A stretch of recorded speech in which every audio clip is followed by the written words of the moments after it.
देने वाले स्वामी प्रसाद मौर्य को लेकर उनकी बेटी संगमित्रा मौर्य का एक बड़ा बयान सामने आया है और वहीं दूसरी तरफ आशंका जताई जा रही है कि स्वामी प्रसाद मौर्य बीजेपी में शामिल हो सकते हैं। किन शर्तों पर स्वामी प्रसाद मौर्य होंगे बीजेपी में शामिल, हम आपको दिखाएंगे अपनी इस एक्सक्लूसिव रिपोर्ट में। लोकसभा चुनाव सिर पर हैं, ऐसे में दल बदलने का सिलसिला लगातार जारी है। कहीं पल्लवी पटेल को लेकर सुगबुगाहट है तो कहीं रेवती रमन सिंह की बीजेपी में जाने की अटकलें लगाई जा रही हैं। इस बीच उत्तर प्रदेश की राजनीति से एक बड़ी खबर सामने आ रही है।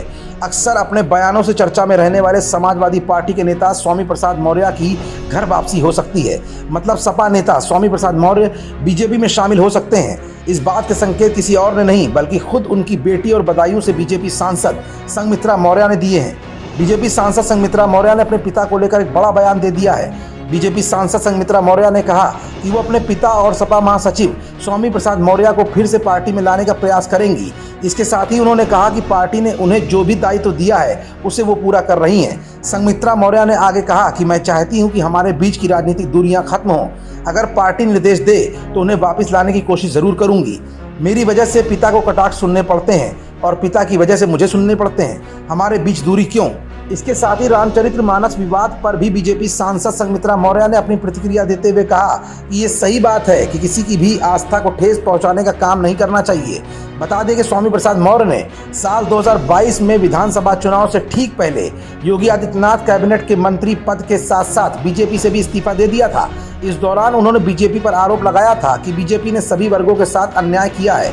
फिर वो इसके बाद समाजवादी पार्टी में शामिल हो गए और वो साल 2022 के विधानसभा चुनाव में बीजेपी के सुरेंद्र कुमार कुशवाहा के खिलाफ फाजिल नगर से चुनाव लड़े थे और हार गए थे। उसके बाद स्वामी प्रसाद मौर्य समाजवादी पार्टी के राष्ट्रीय महासचिव बना दिए गए। तब जाकर शुरू हुई ध्रुवीकरण की नई राजनीति। तब से लेकर अब तक स्वामी प्रसाद मौर्य हिंदुओं की आस्था को ठेस पहुंचाने वाले तमाम बयान दे चुके हैं और मुस्लिम वोटों को रिझाने के लिए समाजवादी पार्टी का जिम्मा संभाल रहे हैं। अभी हाल ही में बद्रीनाथ धाम को लेकर उनके बयान ने राजनीतिक हलचल को तेज कर दिया था।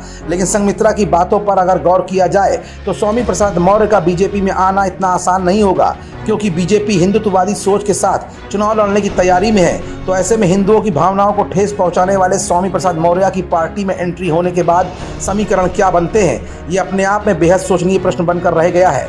फिलहाल पार्टी में एंट्री को लेकर आला कमान को फैसला लेना है। खबरों से जुड़े रहने के लिए सब्सक्राइब करें हमारा चैनल इंडिया जंक्शन।